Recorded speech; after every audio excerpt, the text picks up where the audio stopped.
नमस्कार दोस्तों। गाइस, कल मैंने आपको एक वीडियो में डीडीए जूनियर सेक्रेटरी असिस्टेंट की भर्ती के बारे में जानकारी दी थी।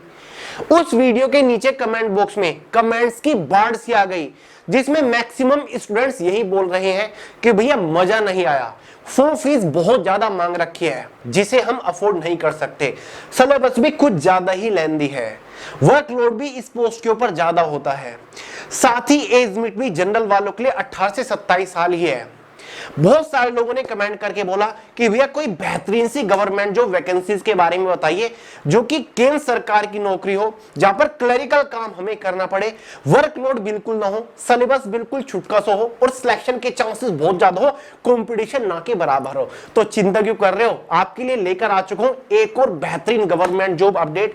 वैसे तो इस वैकेंसी के बारे में आपको पहले भी एक बार जानकारी दे चुका हूं, जहां पर मैंने इसका नोटिफिकेशन डिस्कस करा था, लेकिन आज इस भर्ती के बारे में शिद्दत से बात करने वाली है। इस भर्ती के कुछ प्लस पॉइंट्स के बारे में बात करेंगे कि भाई ये गवर्नमेंट जो वैकेंसी सबसे बेहतरीन क्यों है और एक तरीके से लास्ट चांस है, मौका आपके हाथ में, फॉर्म फिलहाल भरे जा रहे हैं, चाहे कुछ भी हो जाए ये मौका हाथ से नहीं निकलना चाहिए क्योंकि ऑल इंडिया से फ्रेशर्स कैंडिडेट इस भर्ती के लिए एलिजिबल है। गाइस देखिए, इस भर्ती के कुछ पॉइंट ऑफ बेनिफिट्स आपको बता देता हूं।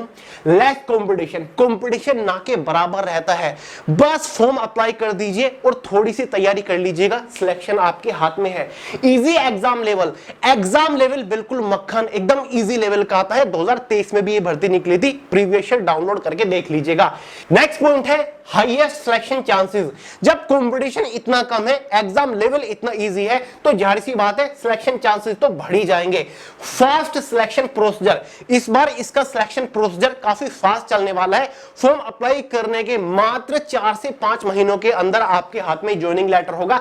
Best department, central government level का एक बहुत ही जबरदस्त विभाग है, बहुत ही बेहतरीन डिपार्टमेंट है, मजा आ जाएगा। इजी और स्मॉल सिलेबस, इस एग्जाम का जो सिलेबस है ना बिल्कुल छुटकू सा सिलेबस है, आगे आपको दिखाऊंगा। बहुत ही इजी, एकदम बच्चों का खेल है सिलेबस। आधे पेज पर इसका सिलेबस खत्म होता है, गिने चुने टॉपिक्स आपको प्रिपेयर करने हैं और जिसमें से आधे से ज्यादा ऑलरेडी आपके प्रिपेयर होंगे। Good initial in hand salary, selection होने के बाद पहले महीने से बहुत ही बेहतरीन सी प्यारी सी तनख्वाह आपको मिलने वाली है।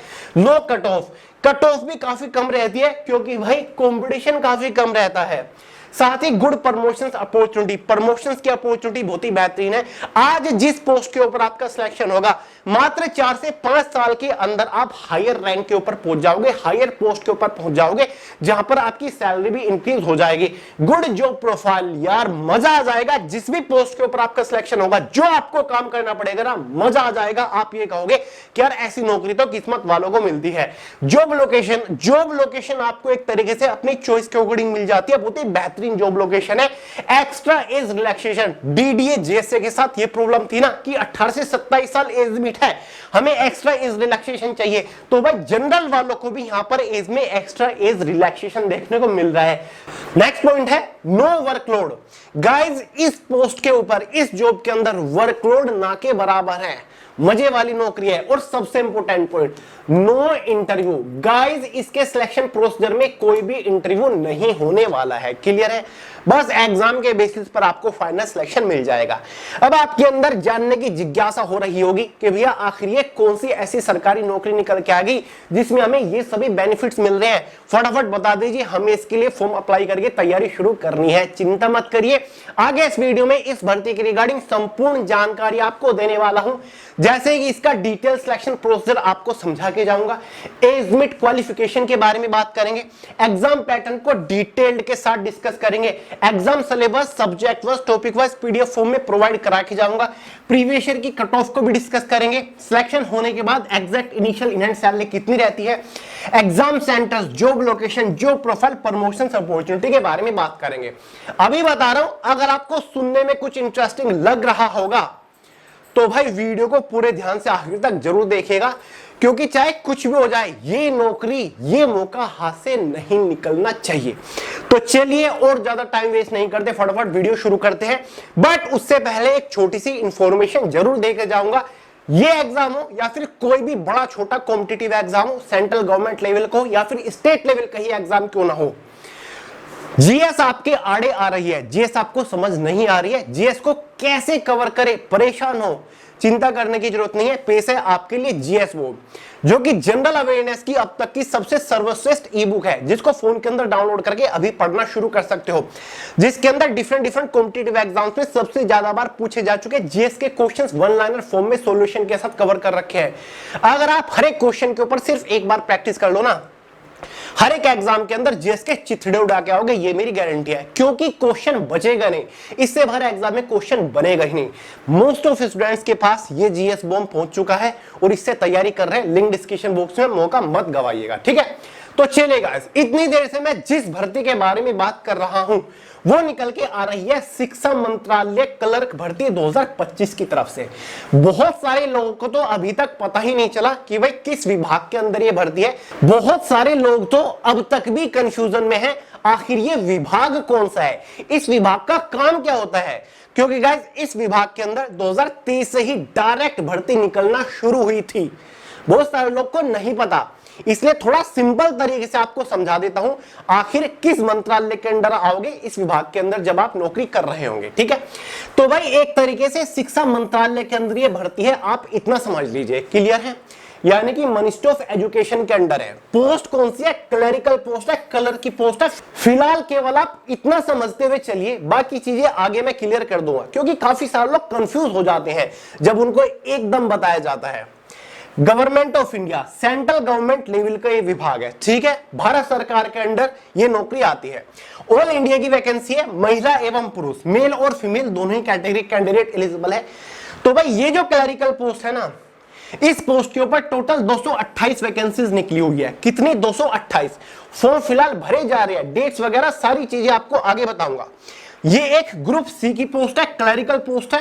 ऑल इंडिया से फ्रेशर्स कैंडिडेट इस भर्ती के लिए एलिजिबल है। क्लियर है गाइस? सारी चीजें स्टेप बाय स्टेप क्लियर करता चलूंगा ताकि आपको कोई भी कंफ्यूजन ना हो, बस वीडियो को ध्यान से देखते रहिए। सबसे पहले एलिजिबिलिटी क्राइटेरिया के बारे में बात करते हैं। एज लिमिट, इस क्लरिकल पोस्ट के लिए जनरल वालों के लिए मैक्सिमम एज लिमिट 30 साल है। मैक्सिमम क्लरिकल पोस्ट के लिए फिर चाहे आप सीएचएसएल को उठा के देख लो, एज लिमिट 18 से 27 साल होती है, और डीडीए जूनियर सेक्रेटरी असिस्टेंट में भी 18 से 27 साल है। लेकिन यहां पर जनरल वालों के लिए इस क्लरिकल पोस्ट के लिए मैक्सिमम 30 साल एज लिमिट है, और मिनिमम एज का कोई भी क्राइटेरिया नहीं है। फिर चाहे आपकी एज 15 साल हो, 16 साल हो, 17 साल हो, 18 हो, 19 हो, doesn't matter. Maximum age limit general वालों के लिए 30 साल है, ठीक है।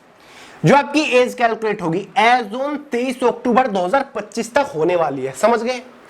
एज रिलैक्सेशन, ओबीसी वालों को 3 साल का एक्स्ट्रा एज में रिलैक्सेशन मिलेगा, एसटी/एससी वालों को एज में 5 साल का एक्स्ट्रा एज में रिलैक्सेशन मिल जाएगा। क्वालिफिकेशन के बारे में बात करते हैं।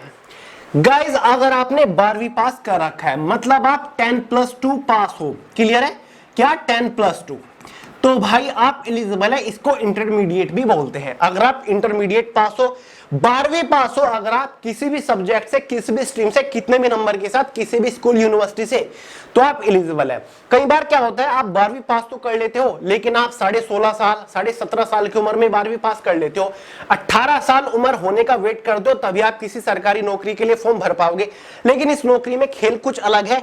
यहाँ पर आपकी एज कितनी की हो, अगर आपने 12वीं पास कर रखा है तो भाई आप एलिजिबल है, क्योंकि यहाँ पर केवल मैक्सिमम एज का क्राइटेरिया, मिनिमम एज लिमिट का कोई भी क्राइटेरिया नहीं है।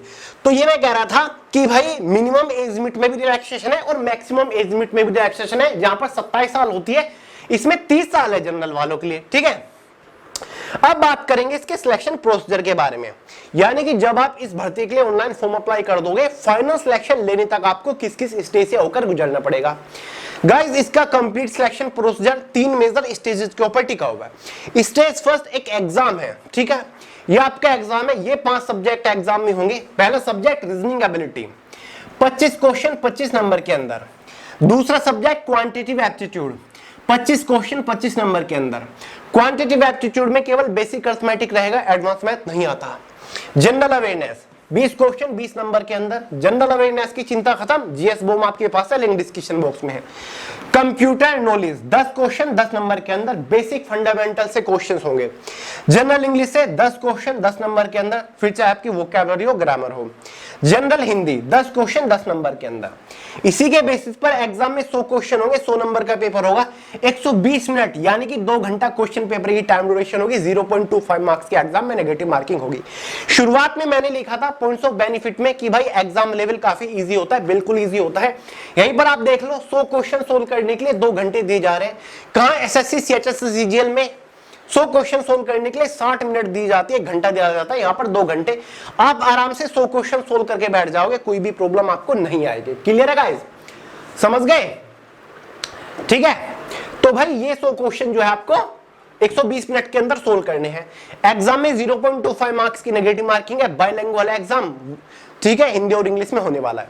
एग्जाम क्वालिफाई करने के बाद सबसे बड़ा एक बुलेट पॉइंट यहां पर आपको बताऊं, इंटरेस्टिंग पॉइंट, ये जो आप एग्जाम देख रहे हो ना मेरे पीछे, ये जस्ट क्वालिफाइंग नेचर है। इस एग्जाम को क्वालिफाई करना है, ठीक है। इस एग्जाम के जो मार्क्स होंगे वो फाइनल मेरिट में ऐड नहीं होंगे। क्वालिफाई करना है, सेकंड स्टेज में बढ़ना है, और सेकंड स्टेज बिल्कुल इजी है गाइस। सेकंड स्टेज का एग्जाम बिल्कुल इजी है, कुछ भी नहीं है। ये है सेकंड स्टेज का एग्जाम। क्वेश्चंस कौन से पूछे जाएंगे, कहां से पूछे जाएंगे, सिलेबस क्या है, सब्जेक्ट नॉलेज एग्जामिनेशन है ये guys. Subject knowledge examination total 100 number का है, ठीक है। अब सब्जेक्ट नॉलेज एग्जामिनेशन क्या है, क्लर्क की पोस्ट है, तो भाई काम आपको क्या करना पड़ेगा, कंप्यूटर के ऊपर काम करना पड़ेगा। हमेशा ऑफिस सेक्शन की जॉब है, कंप्यूटर बेस्ड जॉब है, कंप्यूटर रिलेटेड काम करना है, तो कंप्यूटर से रिलेटेड कुछ बेसिक क्वेश्चंस यहां पर पूछे जाएंगे, ठीक है। मैं आपको बताता हूं कौन कौन से क्वेश्चंस कौन से सब्जेक्ट से, कौन से सिलेबस से, कौन से टॉपिक से पूछे जाएंगे। पहले तो आप समझ लीजिए 40 तो ऑब्जेक्टिव क्वेश्चन होंगे एमसीक्यू बेस्ड, 15 आपके डिस्क्रिप्टिव क्वेश्चंस होंगे। 40 और 15 कितने होंगे, 55, टोटल ही 15 क्वेश्चंस होंगे। डिस्क्रिप्टिव क्वेश्चंस मतलब आपको आंसर लिख के देना होगा, लॉन्ग आंसर आपको लिख के देने होंगे, ठीक है, समझ गए गाइस। तो जो डिस्क्रिप्टिव पेपर के 15 क्वेश्चन है वो 60 नंबर के अंदर आपके होंगे, बाकी ऑब्जेक्टिव 1 को नंबर का 1 ही क्वेश्चन होगा, तो इसीलिए 55 क्वेश्चन 100 नंबर के होंगे, 3 घंटे का टाइम आपके पास रहेगा। पहले हम टियर सेकंड एग्जाम का ही सिलेबस देखेंगे, जिसमें बेसिक कंप्यूटर फंडामेंटल से रिलेटेड क्वेश्चंस पूछे जाएंगे, ठीक है, जिसमें आपके ऑब्जेक्टिव और डिस्क्रिप्टिव क्वेश्चंस होंगे, जिसको देखकर आप घबरा रहे थे। बहुत सारे टीचर्स ने इस वैकेंसी के ऊपर वीडियो बनाई, लेकिन किसी ने भी टियर सेकंड एग्जाम के सिलेबस के बारे में बताया नहीं। किसी ने बोला कि शिक्षा से रिलेटेड, एजुकेशन से रिलेटेड, टीचिंग से रिलेटेड क्वेश्चंस होंगे, कोई कुछ बोल रहा था, कोई कुछ बोल रहा था, जबकि यहां पर ये एक नॉलेज बेस्ड एग्जामिनेशन है, यानी कि जिस टाइप की आपकी पोस्ट है, जो पोस्ट का नेचर है, पोस्ट का नेचर क्या है, क्लर्क है, तो उस टाइप के क्वेश्चंस पूछे जाएंगे। तो यहां पर टॉपिक देखिए, fundamentals of computer system, computer के कुछ बेसिक क्वेश्चंस होंगे, हार्डवेयर से रिलेटेड, सॉफ्टवेयर से related. Basic of operating system, जो आपका विंडोज वगैरह है, उससे रिलेटेड क्वेश्चंस होंगे। एमएस ऑफिस से रिलेटेड क्वेश्चंस होंगे, जिसमें आपका MS Word, MS PowerPoint, MS Access, MS Excel होता है। कीबोर्ड से रिलेटेड क्वेश्चंस होंगे, कीबोर्ड शॉर्टकट कीज जो होती है ना, ठीक है, कि भाई अंडू रीडू के लिए हम कौन सा की शॉर्टकट इस्तेमाल करते हैं, कंट्रोल प्लस एक्स से क्या होता है, control plus V, control plus C, control plus Y, control plus T, control plus Z, इनसे क्या होता है, ये शॉर्ट कीज होती है हमारी, ठीक है, एंड देयर यूजेस, उनके इस्तेमाल। Important computer terms and abbreviations, computer से रिलेटेड जो इंपोर्टेंट एब्रीवेशंस होती है, फुल फॉर्म होती है, जैसे कि सीपीयू की फुल फॉर्म, HTML की फुल फॉर्म, www की फुल फॉर्म क्या होती है, ठीक है, ALP की फुल फॉर्म, WN की फुल फॉर्म, ये कंप्यूटर से रिलेटेड कुछ बेसिक फुल फॉर्म पूछी जाती है। IC इंटीग्रेटेड सर्किट, इनकी फुल फॉर्म, ठीक है। कंप्यूटर नेटवर्क से रिलेटेड, साइबर सिक्योरिटी और इंटरनेट से रिलेटेड, ठीक है, इंटरनेट के तो आप आजकल विद्वान हो रखे होंगे। तो ये केवल ये 10-12 टॉपिक है आपके, कुछ भी नहीं है। बहुत सारे लोग तो इसी टियर सेकंड एग्जाम को देखकर घबरा रहे थे कि आखिर ये क्या बवाल है, तो कुछ भी बवाल नहीं है, बच्चों का खेल है। बैठे बिठाए आपको नौकरी दी जा रही है, ठीक है, नौकरी परोसी जा रही है कि भाई इस एग्जाम की तैयारी कर लो, नौकरी आपके हाथ में होगी। इसीलिए मैंने आज ये अलग वीडियो बनाई। बहुत सारे लोग बोलेंगे कि भैया आप बार बार एक ही टॉपिक के ऊपर वीडियो क्यों बना रहे हैं, इस वजह से बनाई क्योंकि ये चीज बहुत सारे लोग की क्लियर नहीं थी, कंफ्यूजन में थे स्टूडेंट्स। ये टियर फर्स्ट एग्जाम का सिलेबस है जो मैंने आपको बताया। ये टियर फर्स्ट क्या है, आधे पेज पर इसका सिलेबस खत्म हो रहा है। रीजनिंग के ये 10 टॉपिक है, क्वांटिटेटिव एप्टीट्यूड के ये 5-6 टॉपिक है, कुछ भी नहीं है, कोई एडवांस मैथ नहीं है। जनरल अवेयरनेस में वही आपका जनरल नॉलेज और करंट अफेयर आएगा। History, geography, polity, economics, general science, static GK पढ़ लीजिएगा, काम हो जाएगा। जीएस बॉम्ब को पढ़ लो, कुछ भी पढ़ने की जरूरत नहीं है। Basic knowledge of computer operation का टॉपिक है आपका। जनरल इंग्लिश में ये सारे होंगे आपके वर्ब वगैरह, वॉइसेस वगैरह है, कुछ भी नहीं है, बच्चों का खेल है। जनरल हिंदी में ये सारे आपके कंपोनेंट और टॉपिक होंगे।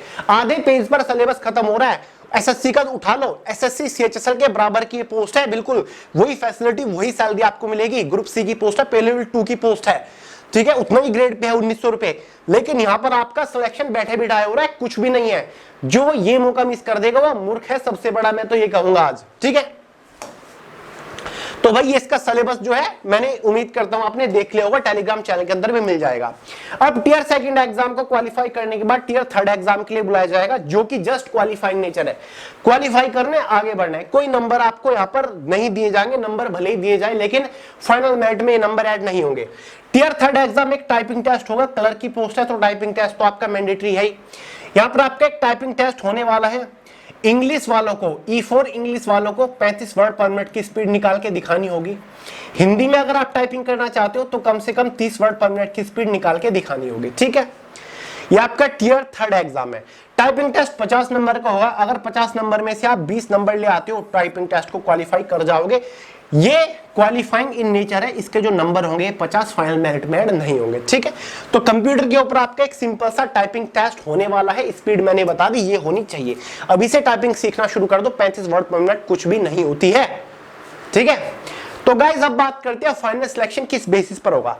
फाइनल सिलेक्शन केवल और केवल फाइनल मेरिट के बेसिस पर होगा, और ये फाइनल मेरिट जो बनेगी 100 नंबर में से होगी और टियर सेकंड एग्जाम के मार्क्स के बेसिस पर बनेगी। टियर सेकंड एग्जाम जो कि है, जो कंप्यूटर वाला एग्जाम था ना, ठीक है, ये 100 नंबर का, इसके मार्क्स के बेसिस पर मेरिट बनेगी। जो टियर फर्स्ट एग्जाम था ये कुछ नहीं, जस्ट प्रीलिमिनरी एग्जाम है, ये क्वालिफाइंग नेचर है, ठीक है। तो जो कंप्यूटर वाला सेक्शन है, बच्चों का खेल जो है, सबसे आसान जो है, उसके बेसिस पर आपका फाइनल सिलेक्शन होगा, जिसमें full form, shortcut keys, input output device पूछे जा रहे हैं, ये पूछा जाएगा। बताओ है कुछ भी नहीं है यार। इंटरनेट के बारे में, कंप्यूटर के बारे में 4 लाइनें नहीं लिख सकते, इजीली लिख लोगे, कोई बड़ी बात नहीं है। आपने अपना 8, 9, 10 क्लास में पढ़ा होगा। सैलरी स्ट्रक्चर के बारे में बात करते हैं। गाइस ग्रुप सी की पोस्ट है, जस्ट आफ्टर सिलेक्शन इस पोस्ट के ऊपर 45,000 रुपए महीना तनख्वाह आपको इजीली मिल जाएगी पहले महीने से, आफ्टर सेल पे commission with all and extra allowances. जो प्रोफाइल कई बार चीख के बता चुका हूं भाई, क्लरिकल पोस्ट है, क्लर्क का काम करना है, computer based, computer related job आप कर रहे होंगे। Job location all over India के अंदर रहेगी, आपको अपने होम स्टेट में, आसपास के शहर में जॉब लोकेशन मिल जाएगी। प्रमोशन अपॉर्चुनिटी काफी बेहतरीन है। मैं इस पोस्ट को बार बार क्लर्क के पोस्ट कह के संबोधित कर रहा हूं, बार बार क्लर्क पोस्ट कह रहा हूं। एक्चुअली इस पोस्ट का नाम पता है क्या? JSA, जूनियर सेक्रेटरी असिस्टेंट की पोस्ट है, जिसे पहले LDC के नाम से जाना जाता था, लोअर डिवीजन क्लर्क, अब इसको JSA के नाम से जाना जाता है, ठीक है। ये क्लर्क की एक पोस्ट है, ठीक है। तो भाई आज आपका सिलेक्शन JSA की पोस्ट के ऊपर होगा, शिक्षा मंत्रालय के अंदर जूनियर सेक्रेटरी असिस्टेंट की पोस्ट के ऊपर होगा। मात्र 5 साल के अंदर, विद इन 5 ईयर्स आपका जो प्रमोशन हो जाएगा SSA की पोस्ट के ऊपर हो जाएगा सीनियर सेक्रेटरी असिस्टेंट। कभी भी इस विभाग के अंदर सीनियर सेक्रेटरी असिस्टेंट की पोस्ट के ऊपर डायरेक्ट भर्ती कंडक्ट नहीं कराई जाती। इस पोस्ट को केवल प्रमोशंस के थ्रू भरा जाता है। जो JSA होते हैं वो 5-6 साल बाद प्रमोट होकर SSA की पोस्ट के ऊपर पहुंचते हैं। ये भी भले ही एक ग्रुप सी की पोस्ट है, लेकिन ये पे लेवल 4 की पोस्ट है, सैलरी आपको बढ़ के यहाँ पर मिलती है, ठीक है। इसके बाद तो आप personal assistant, SSA, senior secretary assistant की पोस्ट पता नहीं कहां कहां पहुंच जाते हो, SSA नहीं मतलब assistant ASO, assistant section officer तक। तो गाइस अब बात करते हैं फॉर्म वगैरह के बारे में। इस वैकेंसी के लिए ऑनलाइन फॉर्म ऑलरेडी 19 सितंबर से भरे जा रहे हैं। कब से? 19। फॉर्म की जो आखिरी तारीख है वो 23 अक्टूबर 2025 है। क्या है? 23 अक्टूबर तक आप इसका फॉर्म भर पाओगे, ठीक है गाइस। फॉर्म फीस देख लो, DDA में तो भाई 2,500 रुपए फॉर्म फीस मांगी गई थी, वो तो मैक्सिमम लोग पहले पीछे हट गए। तो यहाँ पर form fees general OBC EWS वालों के लिए 1,500 रुपए चार्ज करी गई है। और फॉर्म फीस भी एक बड़ा रीजन होता है किसी भी गवर्नमेंट जो वैकेंसी के अंदर कंपटीशन घटाने या बढ़ाने का। अगर फॉर्म फीस थोड़ी अनरीजनेबल है, जाहिर सी बात है कंपटीशन के ऊपर उसका इफेक्ट पड़ेगा, कंपटीशन कम रहेगा। तो भाई ये 1,500 रुपए इसकी फॉर्म फीस रखी गई है। ST SC फीमेल्स के लिए यहाँ पर 500 रुपए फॉर्म फीस है। जनरल OBC EWS वालों के लिए 1,500, ST SC फीमेल्स के लिए 500। अगर आप इस भर्ती को लेकर इंटरेस्टेड है, आपके अंदर जुनून है, जज्बा है, खुद के ऊपर भरोसा है कि हाँ मेरा सिलेक्शन हो जाएगा, मैं इस एग्जाम को क्रैक कर सकता हूं, बहुत बड़ी बात नहीं है। तो कुछ भी जुगाड़ करिए, फॉर्म भरिए और तैयारी शुरू कर दीजिए, आपका सिलेक्शन गारंटेडली होगा। अब भाई मैं इस पोस्ट को बार बार कह रहा हूं कि क्लर्क की पोस्ट है और शिक्षा मंत्रालय के अंदर निकली है। एक्चुअली में ये जो वैकेंसी निकली है ना, ये ईएमआरएस विभाग के अंदर निकली है। कौन सी? EMRS, Eklavya model residential school. ठीक है, एकलव्य मॉडल रेजिडेंशियल स्कूल, जो कि मिनिस्ट्री ऑफ एजुकेशन यानी कि शिक्षा मंत्रालय के अंडर ही आता है। क्योंकि बहुत सारे लोग नहीं जानते ईएमआरएस है क्या। लास्ट वैकेंसी 2023 में निकली थी पहली बार, इसीलिए मैंने सोचा कि आपको समझाने के लिए शिक्षा मंत्रालय कहता हूं, ताकि आप इसको समझ जाओ। क्योंकि ये केंद्र सरकार का विभाग है, कोई स्टेट लेवल का छोटा मोटा विभाग नहीं है। पूरे भारत के अंदर 740 से ज्यादा ईएमआरएस है, आपके राज्य में भी कई सारे होंगे, इसलिए आपको अपने होम स्टेट में भी जॉब लोकेशन देखने को मिल सकती है।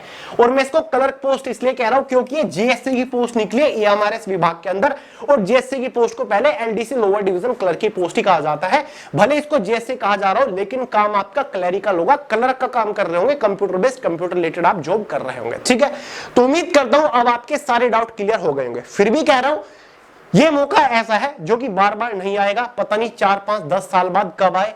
मौका आपके हाथ में है, झपट लीजिए, तैयारी करना शुरू कर दीजिए, गारंटीडली आपका सिलेक्शन हो जाएगा मात्र 4-5 महीने के अंदर ही। कोई डाउट हो, सवाल हो, कमेंट करके पूछ लीजिएगा। तो चलिए गाइस, फॉर्म भरने का लिंक वीडियो के नीचे डिस्क्रिप्शन बॉक्स में है। इस वीडियो में इतना ही था, पसंद आए लाइक करेगा, दोस्तों के साथ शेयर करेगा, चैनल को सब्सक्राइब करना मत भूलेगा। मिलते हैं अगली वीडियो में बहुत ही जल्द, तब तक के लिए जय हिंद।